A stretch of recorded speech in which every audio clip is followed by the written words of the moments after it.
네, 파이어족은 미국에서 처음 생긴 말이죠. Financial Independence and Retire Early. 그래서 경제적 자립을 이룬 후 조기 은퇴하는 사람들을 파이어족이라 하고, 사실은 보통 이제 대학을 졸업하고 20대부터 일을 하면 한 50대, 60대까지 한 30년 일하고 은퇴를 하는 게 과거의 전형적인 라이프 사이클이었다면, 파이어족은 최대한 이 은퇴 시기를 앞당기는 거죠. 그래서 30대나 40대, 정말 빠르신 분들은 20대에도 경제적 자립을 이룬 후 조기 은퇴를 하는 분들을 의미합니다. 우리나라도 많이 생기고 있고, 사실 미국에는 파이어족들이 이미 수십 년 전부터 많이 활동을 하고 있습니다.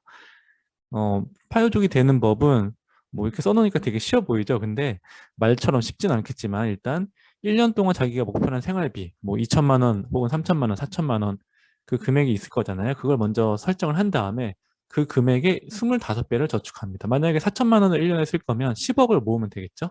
10억을 모으면 이제 조기 은퇴가 가능한 시기가 되는 겁니다. 저축한 돈은 원래는 이제 주식과 채권에 분산 투자하는 게 미국의 전형적인 파이어족이에요. 근데 여기서는 간단하게 표현하기 위해서 S&P 500 인덱스 펀드에 넣는다라고 표현을 했고요. 이렇게 하셔도 됩니다, 사실. 그런 다음에 은퇴를 하고 뭐 원하면 계속 일해도 돼요. 뭐 반태족이라는 말이 있듯이, 아니면 파트타임 잡을 한다든지 이런 식으로 계속 일을 하셔도 됩니다. 그런 다음에 매년 그 저축한 금액에서 4%씩을 인출해서 죽을 때까지 쓰면 됩니다. 그 대신 이제 뭐 리만 사태나 아니면은 뭐 여러 가지 금융 위기가 왔을 때 주식이 급락할 수 있잖아요. 그때 절대 주식을 팔면 안 된다는 것도 유념을 해야겠죠. 네. 음, 이게 가능한 이유를 보면 일단은 25배 법칙, 4% 룰이라고도 하는데요. 전체 10억을 모으면 4%를 매년 인출해서 쓰기 때문이죠. 평균적으로 이제 우리나라 사람들이 얼마를 모으면 은퇴가 가능할 거냐고 물었더니, 얼마 전에 13억 7억을 모으면 은퇴 가능한 금액이라고 평균적으로 그렇게 대답을 했다고 해요.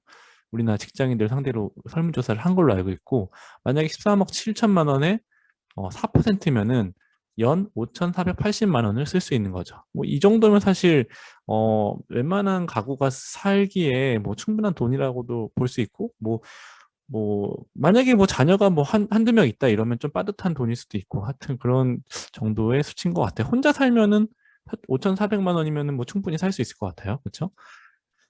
음, 아까 S&P 500 지수에 투자한다고 했는데, 그게 왜 가능한지를 설명을 드리면, 이건 사실 많은 비판이 있기 때문에 일단 기본 컨셉만 이해를 위해서 제가 차트를 가져왔는데, 이거는 지금 한 1975년부터 현재까지 S&P 500 지수를 그려놓은 차트인데, 롱텀으로 보면 계속 우상향하잖아요. 그래서 한 번도 팔지 않고 계속 여기서 나오는 뭐 배당금, 뭐 지수에서는 배당금이 나오기 쉽지 않겠지만, 어쨌든 뭐 개별 주식이나 아니면은 뭐 ETF 중에서도 배당금을 주는 그런 투자 상품이 있을 수 있기 때문에, 배당금 또는 아니면 어, 여기서 나오는 뭐 채권에 투자하면 이자가 되겠죠. 배당금 또는 이자가 계속 나올 거예요. 그리고 그게 아니더라도 투자 금액의 일정 부분을 인출해서 쓸 수도 있습니다. 그렇기 때문에 계속해서 이제 투자한 자산이 가격이 상승하는 걸 전제로 해서 내가 죽을 때까지 계속해서 이 돈을 가지고 살 수 있을 거다, 이렇게 가정을 하는 게 파이어족의 기본 컨셉이고요.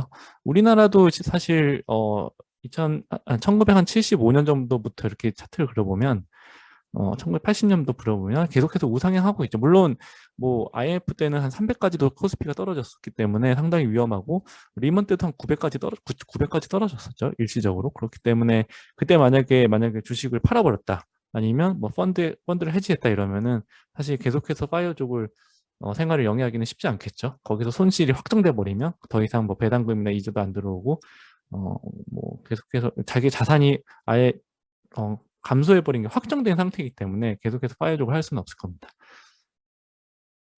파이어족의 장점은 사실은 이건 이제 좋은 점만, 나중에 단점도 이제 같이 검토를 할 거예요. 일단은 시간 부자죠.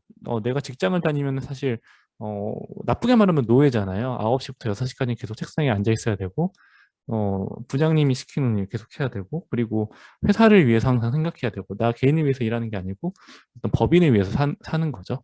근데 이제 파이족이 되면 내가 원하는 삶을 살 수 있다. 내가 원하는 사람과 내가 원하는 일을 하고 내가 원하는 때에 일을 할 수 있다. 아니면 일을 안 해도 된다. 그래서 시간 부자가 될 수 있고, 나의 가족을 좀 더 챙길 수 있다. 회사 다니면 사실 내 가족을 보는 시간이 뭐 아침 일찍 아니면 저녁 늦게 뭐 바쁜 사람들은 하루에 몇 시간도 볼 수 없잖아요. 특히 자녀들과 시간을 보내기 어려운데 가족과 함께 할 수 있다. 그리고 직장 스트레스 당연히 없겠죠. 부장님이 뭐 시키는 거 빠져주게 되면은 굳이 회사 안 나가는 분들 많으니까, 그렇죠? 그리고 네 번째는 건강에 좀 더 신경 쓸 수 있다. 맨날 오래 앉아 있으면 사실 건강에 안 좋다고 하잖아요.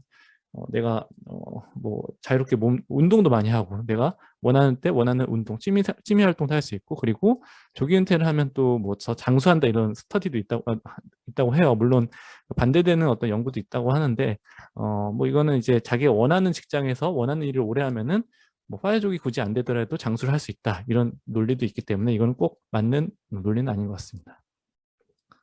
근데 사실은 파이어족에 대해서 상당히 비판도 많이 있어요. 얼마 전에 이제 서장훈이 진행하는 물어보살이라는 프로그램에 18억을 모은 30대 남자가 나왔는데, 거기에 대해서 이제 서장훈이 한번 그렇게 살아봐. 뭐 근데 하지만 너 맘대로는 꼭 안 될 수도 있을 거야. 그런 건 조심해야 돼. 이런 식으로 말을 했다고 해요. 근데 사실 이런 생각을 하시는 분이 상당히 많은 걸로 알고 있어요. 뭐 파이어족이 되면은 뭐 일단은 자녀 문제가 있겠죠. 혼자 살면은 사실은 아까 뭐 13억 7천을 모아도 5,480만 원을 쓰고 살 수 있을 것 같은데, 만약에 결혼을 해서 자녀를 낳았다. 근데 뭐 애가 만약에 뭐 커가면서 학원도 보내야 되고, 그쵸? 그리고 뭐 과외도 해야 되고, 뭐 먹여야 되고, 뭐 갓난아기 나면 뭐 기저귀 갈아줘야 되고, 기저귀 살 돈, 분유 살 돈, 이런 것도 있어야 되고, 더 잘 키우려고 하다 보면 계속해서 돈 들잖아요. 옷도 사줘야 되고, 책도 사줘야 되고. 근데 자녀가 있는데 과연 파이어족 그 돈으로 생활이 가능할 거냐, 이런 문제가 일단 있고요. 그다음 두 번째는 주위 눈치가 있죠. 우리나라는 뭐 아직까지도 너 일을 해야 된다 이런 마인드가 강하잖아요. 뭐 어느 나라도 마찬가지일 거예요. 근데 특히 부모님, 너 왜 일 안 하냐, 너 백수냐. 주위에서도 만약에 결혼했는데 백수야, 그러면 너 남편은, 너 아내는 왜 일을 안 하지? 아니면 뭐 너네 아빠는 왜 일 안 하니? 너네 엄마는 왜 일 안 하니? 이런 식의 어떤, 아니면 뭐 부모님이 너한테 왜 일 안 하니? 이런 얘기 할 수도 있겠죠. 그리고 지방 거주. 왜냐 파이어족들은 지방 거주를 많이 해요. 특히 뭐 미국 파이어족들 보면은 대부분 시골에서 살거든요. 전원 생활을 하는데, 왜냐하면은 도시에서 생활하기에는 생활비가 부족하죠. 왜냐하면 돈을 계속 줄여서 아끼면서 살아야 되는데, 도시에 살면은 렌트 값이 일단 비싸기 때문에 뭐 교통비라든지 이런 것도 다 부담, 차량 렌트도 해야 되고, 그렇죠? 생활비가 부족해서 보통 지방 거주를 하는 단점이 있고, 그다음에 지속 가능. 아까 사실은 4% 룰이라는 게 있다고 했는데, 이거는 사실 미국에서 이제 좀 오래된 연구에 의한 4% 룰이 생긴 거예요. 그러니까 트리니티 대학이라는 곳에 연구를 했는데, 1925년부터 1995년까지의 데이터를 가지고 주식과 채권에 투자를 했을 때 이 사람이 30년 동안 계속해서 4%를 가지고 생활을 할 수 있다. 이런 연구를 한 건데, 지금도 그게 맞는 보장이 없잖아요. 그리고 지금 같은 이제 저성장 시대, 저금리 시대에도 그게 맞느냐는 의문이 있고, 우리나라에서도 과연 적용 가능할 거냐, 이 의문이 있어요. 그리고 과거보다는 이제 평균 수명이 훨씬 늘어났기 때문에 30년만 살고 죽으라는 보장이 없잖아요. 앞으로만 은퇴하고 30대 은퇴하면 앞으로 60년, 70년 더 살 수도 있는데, 과연 4% 룰이 적용이 될 것이냐. 그 사이에 만약에 돈이 다 떨어져 버린다. 그러면 어떻게 이도저도 할 수 없는, 나이 들어서 일할 수도 없으니까, 그렇죠? 그런 문제가 있습니다. 그래서 더 안정적인 그런 파이어족을 추구하는 사람들은 4%가 아니고 3% 룰을 적용하기도 해요. 그러니까 3%면은 자기가 목표하는 1년 생활비의 33배를 모아야겠죠. 아까처럼 만약에 5,680만 원을 쓰고 싶으면은 13억 7천이 아니고 뭐 한 20억 가까이 모아야 되는 수도 있겠죠. 그렇죠? 그렇기 때문에 은퇴할 수 있는 자금이 계속 늘어나게 되고, 은퇴할 수 있는 시기는 좀 더 뒤처지는 그런 효과가 발생할 수 있습니다. 음, 제가 지금 활동 중인 파이어족들을 찾아봤는데요. 아까 말씀드린 대로 대체적으로 이제 결혼 안 하신 분이 많아요. 그리고 자녀가 없으신 분이 많고, 그리고 한국이나 미국의 파이어족들, 특히 전원 생활을 하시는 분이 많아요. 대도시에서의 삶은 사실은 생활비를 충당하기가 충분하지 않은 경우가 많기 때문에. 그래서 내일은 투자한 김단태님, 저도 이제 애청하는 유튜버신데, 이분도 이제 30대 초반에 경제적 자유를 이루시고, 어떻게 보면 이제 완전한 은퇴는 아니죠. 계속해서 투자 자문사 이런 것도 운영을 하시는 것 같고, 유튜브도 상당히 왕성하게 활동을 하시는 것 같아요. 그리고 캐나다에 있는 30대 파이어족, 이분도 유튜버신데 요즘에 언론에 많이 나오시더라고요. 그래서 이런 분들도 자녀가 두 분 있는 걸로 알고 있는데, 전원에서 생활을 하시는 거 보니까 아무래도 생활비가 뭐 충분히 많이 도시에선 좀 빠듯하니까, 그리고 또 자녀와 함께 살기엔 또 전원 생활에도 어울리는 측면도 있겠죠. 그 다음에 이제 또 얼마 전에 유퀴즈에도 나왔던 것 같은데, 카카오 출신 부부 40살에 직장을 퇴사하신 분들, 이분들은 뭐 자녀가 아마 없으신 것 같아요. 인터뷰 하신 거 보니까 자녀는 낳지 않기로 하셨다 이런 말씀을 제가 들은 것 같은데 어쨌든 무자녀이기 때문에 더 파이어족 하기가 좀 더 수월하시지 않았나 네, 그런 생각을 해봤고요. 그리고 제주도에 사시는 S전자 H카드 사표 던진 30대 파이어족 이분은 이제 저 주식 투자로 파이어족 하시는 분인데 이분도 아직 결혼을 안 하신 게 아닌가. 대파마 자매라는 분도 유명하시죠. 유튜브도 하시고 TV에도 여러 번 나오셨는데 정산회담이라는 프로그램 나오셨죠. 근데 이분들도 아직 결혼을 안 하신 것 같긴 해요. 저 뭐 정확히는 모르겠지만 어쨌든 개인정보기도 하고 이미 이제 공개된 그 자료만 가지고 제가 일단 파악한 내용인데 어쨌든 비혼 무자녀 전원 생활이 주류를 이루고 있었다 파이어족이. 아무래도 결혼을 하고 자녀를 많이 낳으면 한 명만 낳든지 아니면 두 명을 낳든 세 명을 낳으면 일단은 파이어족이 되기가 상당히 어려워진다. 이런 한계점은 분명히 있는 것 같습니다. 그래서 파이어족에 대한 반론이 많아요. 단점과 비슷한 건데 이거는 이제 파이어족이 반론을 하는 거죠. 그러니까 앞에 나왔던 파이어족의 단점에 대해서 다시 재반론을 하는 건데 파이어족은 원래 영구적으로 은퇴하는 게 아니다. 나 계속 일을 하는 사람이 파이어족 그런 개념이 배치되는 게 아니다. 양립할 수 있다. 이런 말이죠. 그러니까 파이어족이라는 게 원래 내가 원하는 때 원하는 일을 원하는 사람과 하는 거다. 내가 보기 싫은 직장 상사 안 봐도 되고 내가 일하고 싶을 때 하는 거다. 내가 뭐 9시가 아니고 뭐 오후 1시부터 일을 할 수도 있는 거고 그리고 원하는 사람과 할 수도 있고 그리고 굳이 회사에 나가서 일하는 게 아니고 내가 원하는 뭐 사업을 할 수도 있고 유튜브를 할 수도 있고 아니면 블로깅을 할 수도 있고 아니면 물건을 팔 수도 있고 그런 스타트업을 할 수도 있고 그런 원하는 일을 하는 것이 파이어족의 어떤 개념과 양립할 수 있다 이런 말을 하고 있고요. 그리고 한국형 파이어라는 게 있다. 미국 같은 경우는 보통 뭐 주식이나 아니면 인덱스 펀드나 아니면 채권 이런 안정적인 곳에 투자해 놓고 그냥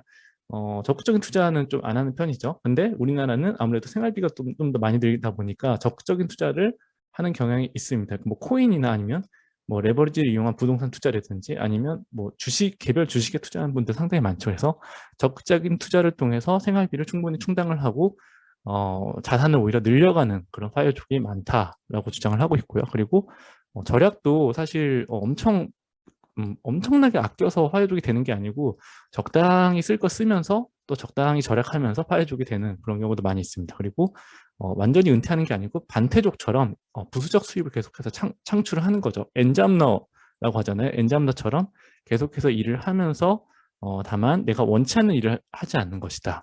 이렇게 한국형 파이어족을 설명을 하고 있습니다. 그래서 결론적으로 제 생각에는 파이어족에 대해서 사실 부정적인 시각도 많아요. 너는 왜 그냥 일을 하면 되지 왜 굳이 일을 그만두려고 하니? 아니면 일을 하는 게 사실 자기의 어떤 명예나 어떤 존재 가치가 될 수도 있잖아요. 나이가 들수록 또 좀 더 사회적 지위 이런 것도 생기고 하다 보니까 파이어족에 대해서 비판적인 그런 측면을 또 백수에 대한 그런 비판적 측면도 많이 있는데 사실은 제 생각에 개인적인 의견일 뿐이지만 너무 부정적으로 볼 필요는 없지 않을까 이런 생각을 하고 있고요. 사실 MZ 세대들은 또 생각하는 게 기존 세대랑 많이 다를 수 있잖아요. 그래서 새로운 어떤 라이프 스타일, 새로운 삶의 방식을 찾아가는 어떤 그런 과도기가 아닌가 지금이.